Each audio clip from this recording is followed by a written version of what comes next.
Woo, baby. All right. Got a little, just a fun little episode here for you. The last time I had done one of these, I'm going to do a little movie review here. And I'll probably, because I always look forward to these, and they're always, let's not bury the lead here. Since they're always so fucking good, there's really no reason not to talk about them and review them. The last time I did one of these episodes, one of these little movie reviews, was for Justice League Dark. So, and I am actually going to be reviewing in this little episode Teen Titans: The Judas Contract, which is an absolutely legendary story in comic book history. So to bring it to make an animated film, to make a film out of it, it's a really worthwhile thing. I mean, you got to understand that Teen Titans, The Judas Contract, is... So what I think, 1984, something like that originally came out, George Perez, all that good stuff. This came out, the original comic book, not the movie. The movie just came out this week, and it is presently April 11th, 2017. When this came out in the 80s, comic books were hot. I mean, they were white hot. All right. Now, whatever was the reasoning behind that, was it because of the 79 Superman? What made that all, what was bringing that to fore? Was it just the fucking amazing storylines going on at the time, which there were plenty of? Yeah, maybe. But for whatever reasons, comic books were on an absolute high at this moment. And in fact, it was really this period of time, the comic books of this period of time, that left a real mark on me. Because when I was growing up, now I was born in 1981, when I get to around 6-7 years old, I start reading comic books, Superman, Batman, all the rest of it. I started off with DC. But the comics I was reading were from the bargain bins, frankly, or from these grab bag things at, various Jewish temple sales and whatever that, that my parents would get. And so I was reading comics from the 80s, from the early 80s, from this white hot period, of superhero comic books. So, the Judas Contract was one that I was fully well aware of. I mean, granted, the Teen Titans looked a lot different then than they do now. But I mean, this is a huge deal. And from a crazy time. So, I mean, get this, that if you were a longtime comic book fan, you would talk about, in the same breath, the Judas Contract in the same breath that you talk about the Dark Phoenix saga. Now, today, with Marvel being all the rage and everything, which I still don't exactly understand, but with Marvel being such a big deal today, you'd think that's ridiculous, that's unheard of. But no, I mean... that's really how this was. I mean, this was a story as big as Crisis on Infinity Earth, as big as Watchmen, as big as a lot of these different, classics that come out of that time frame. I mean, this was huge because it had these massive twists and turns, and it was very adult for once, very, very adult. And it had the comic book itself, which the movie is a fairly faithful adaptation. So what I say about the comic book would largely apply to the film as well. Had the unique property of dealing with, teens, with teenagers, with a lot of teenage angst, maturation, all of these different subjects. And that appealed to a lot of young people at the time, certainly. But also, it was the first time on a comic book page where you could feel hey, wait a second, I can really relate with these emotions, And it's something that, honestly, speaking of X-Men, or, I mentioned the Dark Phoenix saga earlier, but speaking of X-Men in particular, this is a feeling, this is something in comic books that, this is a feeling that within comic books, the X-Men is very well known for, where the X-Men kind of represents the ultimate outsider. And so that's why in the 90s, a lot of people feel that, other than the gorgeous artwork and the tremendous stories, that the X-Men enjoyed in the 90s. A lot of teens really identified with the X-Men because that's how they felt at school, or that's how they felt wherever. And a lot of adults felt that way too, because of course adults at one point were teenagers, right? So they can still understand those feelings if they held on to them, or if they, kept a self-awareness about them. And so, the Teen Titans, for them to have such a heavy, a really deep storyline, for once, not to say that the Teen Titans comic was bad at the time or anything, but to have that for once was, like that was an event. That was a big deal. And a lot of people were, like I said, for the various reasons I just described, were able to really identify with these characters kind of going through that. And then you have what happens with, Tara in the comic series and everything. So it's again, legendary story here. So how did the movie shape up? Well, I guess first off, a little bit of story, or a little bit of the plot, perhaps. So maybe some spoiler alerts here. Let's be aware of that. But what you have is, again, the classic story. Deathstroke is hired by Brother Blood, who's the head of Hive, which is kind of this quasi-religious cult that's also kind of a, like super science development organization. Almost... most people would instantly recognize Hydra, almost a Hydra, but a little bit different, a little more on the religious. Anyway, so they're hiring Deathstroke, the Terminator, of course, to go and wipe out the Teen Titans. But not just wipe them out, of course, and this is the spoiler alert, it's to get their powers and be able to give them all to Brother Blood, who is this character that has a degree of immortality. And... within that, you have just, the Teen Titans doing various acts and being themselves. You have Beast Boy being kind of a comedian trying to get on with, or, get on like Kevin Smith's radio show or podcast or whatever. You have Nightwing and Starfire, of course. The stunning Tamarin Princess.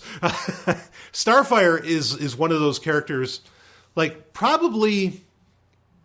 I think most people, when they think hot female characters, they generally instantly think Wonder Woman, right? Or maybe even Catwoman.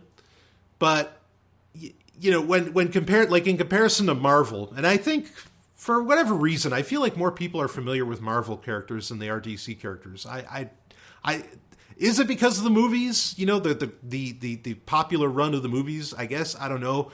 But I don't totally understand why that is. But anyway, so like if you know who Psylocke is, say in the Marvel universe, like, and she's kind of considered the ultimate hotness in the Marvel universe, Starfire is really kind of she existed before there was a Psylocke, but she's kind of the Psylocke of DC, where she's like, well regarded as this, incredibly sexy character.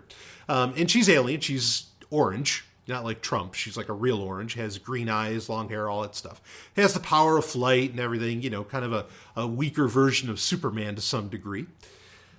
And, you get in the movie, there is a lot of the interplay and relationship exploration that goes on between Nightwing, of course, that being Dick Grayson, between Nightwing and Starfire, which is a lot of fun. I love that aspect of it.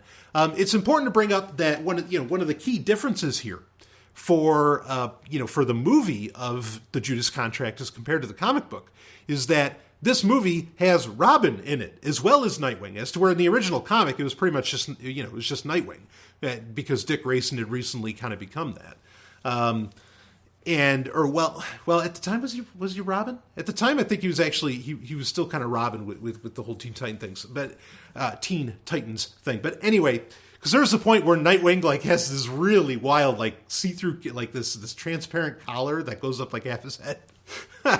It's kind of hard to forget, but you try to remember which Teen Titan book when he started applying that to himself. So anyway. But Robin and Nightwing are both in this. And, of course, Robin is the character of Damian Wayne, which is the son of Batman. And this movie is, after a fashion, a sequel. And this is, like, I really love this about the DC animated universe, is that it's so interconnected. In a lot of ways, even more so than the Marvel cinematic universe. Of course, Marvel doesn't do well animated-wise, but DC kills it animated-wise. I've talked about this many times. On Patreon episodes and on Sovereign Tech proper. But you have So there was that trilogy of films. What was it? It was Son of Batman, which is when you get introduced to the Robin character of Damian Wayne. Then you have Batman versus Robin. That was the second one. And then it was Batman Bad Blood was the third part of that little animated trilogy, which then ended up being Justice League versus the Teen Titans, which this movie, Teen Titans, the Judas Contract, is now billed as a sequel to that. So you have like a span of 5 or so movies that you could appreciate here that all have a linkage together. Okay, when you're watching the Judas Contract. None of that was originally part of the program, with the comics back in the 80s. Like those stories weren't interconnected. There was no Damian Wayne at the time, which is the grandson of Ra's al Ghul, right? Or Ra's al Ghul. And, but this is cool. I like how they put all this together. And you get little references here and there. You don't need to have seen those other movies. If you just want to watch the Judas Contract, you can, and you can enjoy it on its own. But you get little hints and references to those previous films throughout the Judas Contract, which I thought was a great touch. I really appreciated that. So yeah, this whole thing is Deathstroke trying to kill or capture the Teen Titans, and then you find out, spoiler alert, Deathstroke has a double agent working with the Teen Titans, which is a Teen Titan that had joined the team a year previous to the film, that being Tara, who is the tragic character, frankly, of Tara Markov. Tara, like the superhero name is just Terra. And voiced by Christina Ricci, of course, Wednesday Addams. And she did a phenomenal job. This was really, all across the board, the voice acting was fantastic. In fact, even Miguel Ferrer, this was his last role when he was voicing Deathstroke, and of course, that's a legendary career. I'm tossing around the word legendary a lot, but it's true. You're dealing with legendary stuff here. I mentioned Kevin Smith. Kevin Smith does make a bit of an appearance, and he does voice himself, thankfully, which I thought was nice. So voice acting, just fantastic across the board. Also, I guess I should point out, this is not in any way related to the very popular Teen Titans animated series. So the DC animated universe is somewhat self-contained. There's some outliers like New Frontier and some other ones that aren't exactly connected to a lot of the other DC animated movies. But none of the DC animated movies are attached to, like, say, Batman the Animated Series, Superman the Animated Series, Justice League Unlimited, or anything like that. They're not connected to those, and that's fine. And a lot of the styling is New 52. In fact, particularly with Nightwing, you notice that what ends up being his symbol, effectively, on his jumpsuit, on his on his outfit, his uniform, his costume, is red instead of the traditional blue. And in New 52, that was one of the things for New 52, is that it was red, which made sense because, he was Robin, and so red, and there's a degree of sense that it makes for it to switch to red. I actually thought it was a cool move in New 52. Of course, now that DC, just a few months ago, did DC Rebirth, Nightwing is back to having the blue symbol on, or the blue coloring on his costume, on his uniform, and anyway, so it all works. Again, voice acting was phenomenal. The music. So here's the thing. The score, Frederick Weidman, the music's fine, but like one of the things that stuck out for me when I did a Patreon review of Justice League Dark, and that was probably just a month or two ago, the music in Justice League Dark really stuck out for me. In fact, I bought the soundtrack. I thought it was fantastic. It kind of had like a mixture of some great orchestra and then like a little bit of dubstep to it that I thought was really cool. But Weidelman's score in this was, it's kind of just background music. Like it didn't really stand out for me. And admittedly, this is a problem that plagues superhero media across the board. You really don't have. Maybe I can think of the Iron Man theme, but it's hard, at least for me. And I pay attention to music. I'm a soundtrack aficionado. I really am.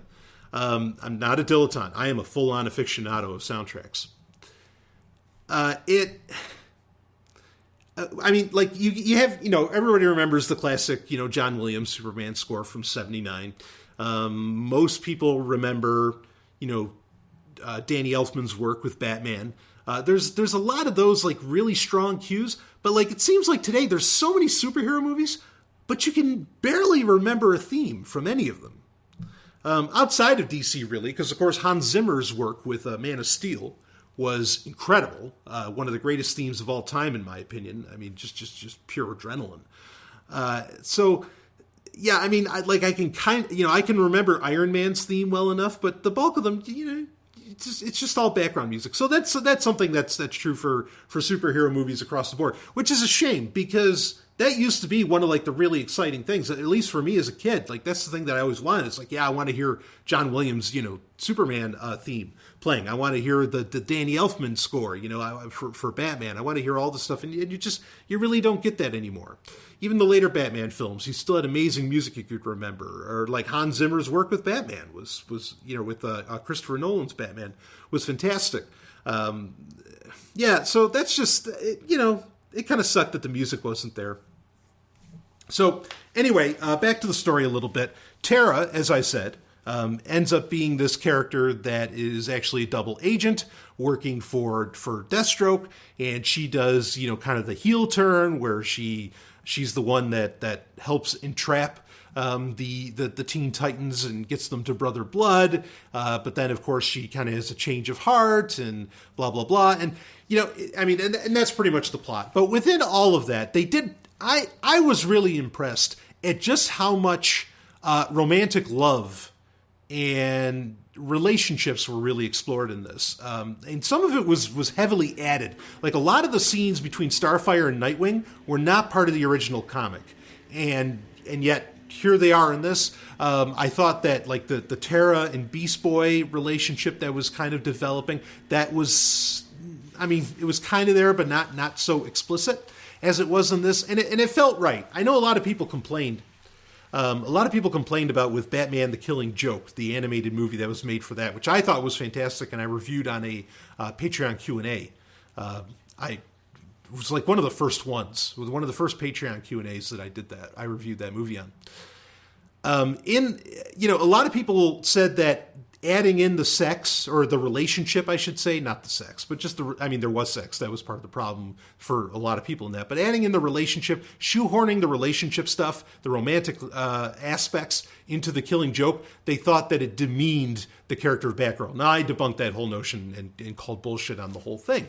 But, I did, at least, I was able to see what people were talking about, as to where I can't picture there's any complaints with this. It just flows. It works right. It looks good. You're getting a lot more Starfire, a lot more playful stuff that sometimes maybe more adults would get than kids would, even though that's the thing with these DC animated movies, is that these are full-on adult films. Like, the target audience, you could say they're family films maybe, because they can reach a wide demographic. But at the end of the day, the bulk of what's in these things are very adult, require somewhat of a history, a knowledge of history of DC, just to some degree. You can pick it up as you go along too, but it's a lot more enjoyable when you do have, have some backstory with a lot of these characters. I firmly believe that these are absolutely made for, adults, men or, man, woman, transgender, whatever. They deliver, that's the thing. This was really good. Like I thought, bringing such a legendary story to life, I don't think you could do a better job in live action. I don't think it would make sense in live action. I don't think it would deliver with the same amount of fun that this movie was able to enjoy, because the animated nature disarmed you a little bit, but it disarmed you and then hooked you when more tragic things happen, like with the character of Tara, in it, that I liked it. I think there's a subtle genius in DC playing so hard with their animated division. What's happening in their, like everybody's talking about that the new Ben Affleck Batman movie is like a total clusterfuck. Apparently, there's total problems. Ben Affleck wants to walk away from it. Like there's all these different issues. Is the Justice League movie going to be any good? And I'll tell you, I watched that Justice League trailer for the live action Justice League, and I was not impressed. I was like, what the fuck did I just watch? Which is a shame, because the first teaser trailer they showed was actually pretty good. Not that there weren't funny moments, but I wasn't impressed. So this is the odd thing, is that comic book fans, like, DC must be doing pretty good money with these animated movies, because they keep churning them out, multiple ones a year, and they're all so good, and they get such great actors to get involved with this. I mean, fucking Meg Foster was in this one, doing Mother Mayhem. Not that it was a huge part, but that was wild. I didn't see that coming. Not that Christina Ricci is a big draw anymore, but that was nice. So my point being is that they must be doing money with these, and I'm glad they're concentrating so hard. Or maybe these things are so good. Maybe these DC animated movies are so great because the bean counters, the investors, the whatever, the board at DC, or at Warner, Time Warner, Warner Brothers, because they're paying so much attention to, okay, we got to make live action movies, that they're just letting Bruce Timm and company, make all of these animated films, and they're not paying much attention to what they're actually doing with them. But that's why they're so great, because they're letting the artists make the fucking art, and they're not getting censored, or told to make this kind of dumbass edit or to dumb it down or something like that, right? So I don't know if that's exactly what's going on, if that's what's happening, if that's the magic, if that's the secret sauce that allows for every single one of these DC animated movies to be so fucking good. But I'm glad that it's really happening. Because this was top notch. This is a great way to experience the story and understand it. Because there's not really a whole lot of point to reading the original comic. Not that it doesn't hold up today. It's just that, that continuity doesn't necessarily matter anymore. People aren't paying attention to the continuity in that way. Ever since New 52 and then DC Rebirth, which is supposed to be kind of a amalgamation of the continuity that the original Judas contract comic from 84 would have been a part of, but not really. So you might as well watch the movie, appreciate the great story, and if it ever gets mentioned, if any of the events ever get mentioned, like in the new comics in the DC Rebirth series, well, then you have an idea of what's going on. Like you get it. You get the gist, and you don't need the very specific details. So this is a great way to experience that whole story. I don't know how much else there is to say on it. Just that I thought the action was great. I absolutely loved. The interplay particularly between Starfire and Nightwing was fantastic. I forgot how much I liked Nightwing. I really did. I've been really selective in what I've been reading from the DC Rebirth series. I've been reading Green Lantern, partly because of its connection to Star Trek. I've talked about that in other Patreon episodes. You'll have to go back to find out about that. I've been reading Wonder Woman, of course, because I always read Wonder Woman. I really haven't been reading Batman. And I haven't been reading Superman. That's pretty much been it for Rebirth. As I've been reading. Oh, and I've been reading Blue Beetle, which was cool because Blue Beetle's in this, and you get Blue Beetle in the kind of the newer way that character came into being. With this whole alien life form and everything. So that was a nice touch with the movie of Judas Contract as well. Was Blue Beetle. That was cool. So Blue Beetle, Green Lanterns, there's 2 Green Lantern titles. There's Hal Jordan and the Green Lanterns, then there's Green Lantern Corps, and then there's Wonder Woman. I just started, after watching this, I was like, you know what, I'm going to start reading the Nightwing comics, because, like I said, I forgot how much I love that character. I remember back in the 90s when Nightwing, I guess technically would it be Volume 2? But there was a legendary 150 issue run of Nightwing in the 90s into the early aughts that, was just one of the best comics, bar none, that you can ever read. It was so good. And the first issue has the classic cover with Nightwing. He's in Bloodhaven, and, he's kind of standing in a puddle of sorts, and he has his eskrima sticks, and he's just like looking, and kind of crouched over and just looking, very, very dangerous, right? And it just fantastic. I read issue number 1 specifically, cover to cover, like probably 2-3 times a week. I mean, like I loved that. I thought that character was so cool, especially at the time, because Batman was so much in flux after coming out of Nightfall, the Nightfall storyline and all that. So yeah, this movie really reminded me just how much I love Dick Grayson, and the Nightwing character, in particular. So I need to start reading that comic again. So I can't tell you how well it's doing right now, but I'm going to check it out. And if you really want to know, you can ask me about it. So, speaking of that, okay, where do I want to see this DC animated universe go next? I mentioned the one that they need to do. They really fucking need to do Nightfall as an animated movie.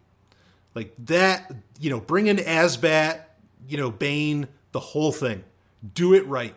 And like base it more off of, there was a great novel done of Nightfall. I've talked about this before. Talk about a quintessential work in my life. When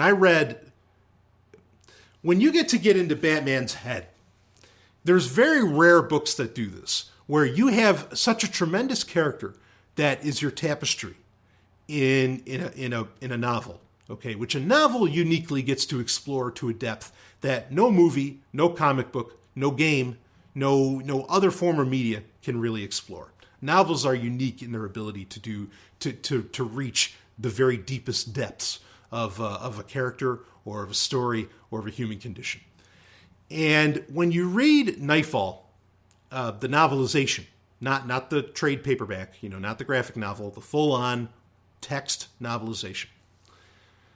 You really get into Batman's head. In fact, the best thing I can correlate it to, in fact, it's ironic because I just started reading this today. I'm at like chapter 8, the new Thrawn book for Star Wars, for the new canon, written by Timothy Zahn. Just came out today. It's April 11th that I'm recording this, 2017. And in that book, Thrawn, not giving you any spoilers here, but like with the novel, you're able to constantly,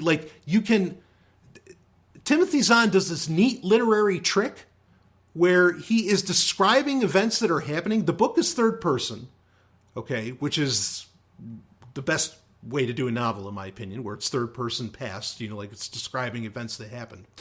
And not as they happen, right, with a first person, or as a first person talking in the past. It's not working that way. But it's unique in that it's that third person, but then he spends time in Thrawn's head and what Thrawn is observing and doing. So it becomes this weird hybrid in the same paragraph between a third person and a first person book. It's incredible the way you get into Thrawn's head in it, and it is just pure joy to do that. Now, Nightfall for Batman is the same thing, to where you finally get into much of the thoughts of Batman. Even though the comics have done a great job, especially in recent decades, they've done a great job of getting in the head of Bruce Wayne. It was a little something more that you were able to experience. And you're also able to get in the head of other characters a bit too in the Nightfall novelization. So I hope that the movie I want next is I want Batman Nightfall. Turned into an animated film. They can make it into a trilogy if they want. I don't care, because you could do 6-8 hours easy with that storyline. Like I said, have Asbat come in. The whole thing. Do it all. Azrael, John Paul, whatever. So that's really kind of the next trick, and they're hitting a lot of the high notes.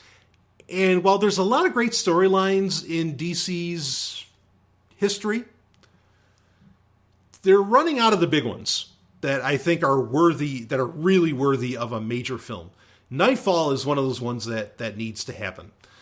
They might do Death of Bruce Wayne instead. I could imagine that. That was kind of a popular storyline. I don't necessarily give a shit. As cool as it was to see Batman as a caveman, that was fucking great during Death of Bruce Wayne. But yeah, do Nightfall. That's where it's at. That's what needs to happen. And make sure you get somebody really fucking good to do the music for that too, because that's going to be goddamned epic. When Batman gets his back broken by Bane, like, you've got to hit some tones. that are going to pull at everybody's heartstrings. So you better bring in the best person you can to score that one.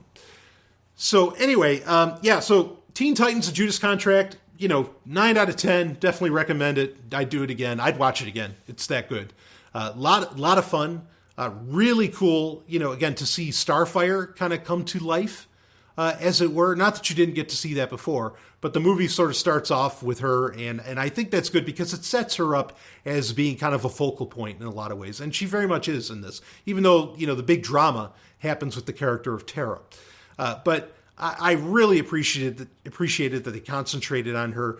And it was all Teen Titans. You really didn't get anything from any of the, any of the bigwigs, any of the people at the Justice, at the Hall of Justice there. And it was all Teen Titans, that was good too. Let them have their spotlight. And Damian Wayne worked beautifully with Teen Titans. Like, it was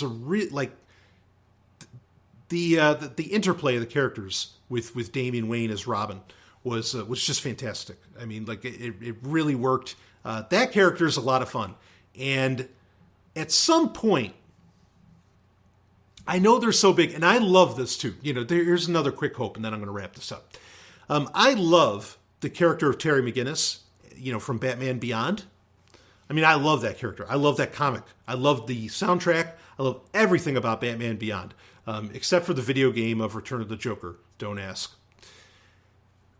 But at some point, you've got to do a future Batman where it's not Terry McGinnis and it's Damian Wayne, and just to find out just how incredible a character like Damian Wayne is going to become. Maybe DC will never do that. Maybe DC will be like, no, you know what? Either they're going to turn him into the new Ra's al Ghul, or maybe they're going to kill him off at some point, kind of like a Jason Todd. I don't think there's no need to do it like a Jason Todd for a couple of reasons. One is that it's already been done, and the death of a Robin has already long, don't ever do that to Tim Drake. Don't ever, just it happened once. It was epic. Leave it alone. The other reason is that, honestly, even with Jason Todd, right? He came back as the Red Hood. I mean, none of these characters ever really die. So don't bother doing the killing off.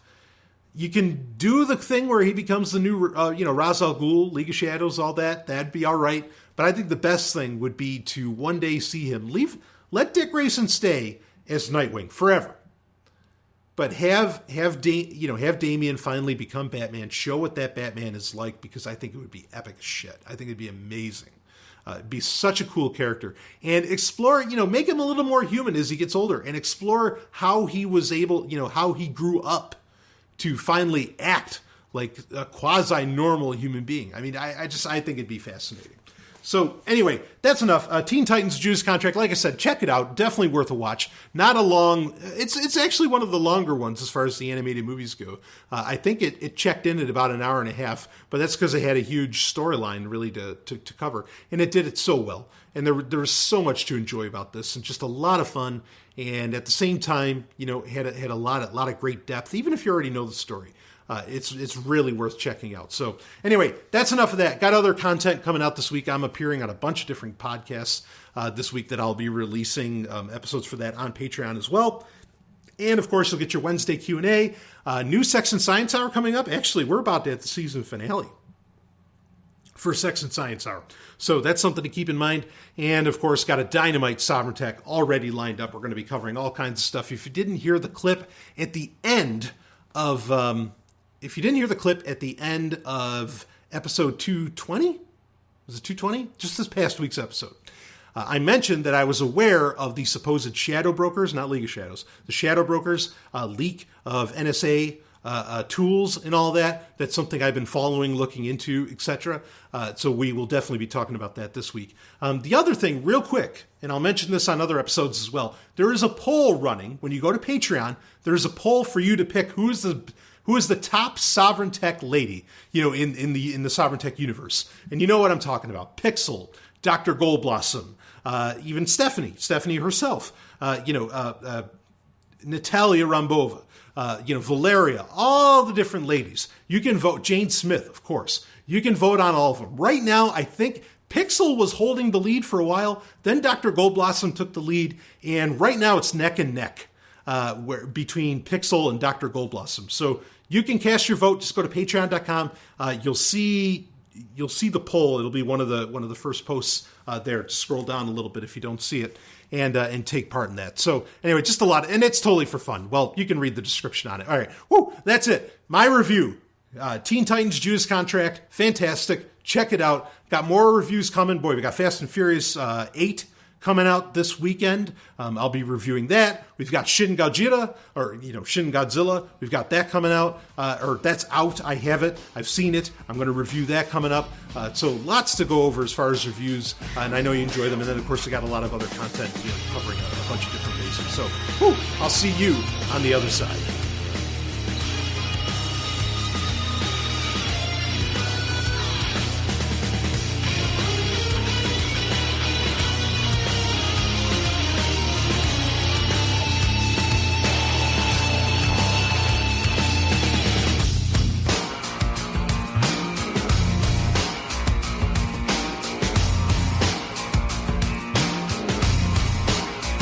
You just experienced Sovereign Tech. Go to sovereigntech.com, that's SOVRYN tech.com, and connect with us there. Find links from today's show and catch our podcast feed. Sovereign Tech is copy heart. Copying art is an act of love, and love is not subject to law. So please share the show however you like. Welcome to the evolution.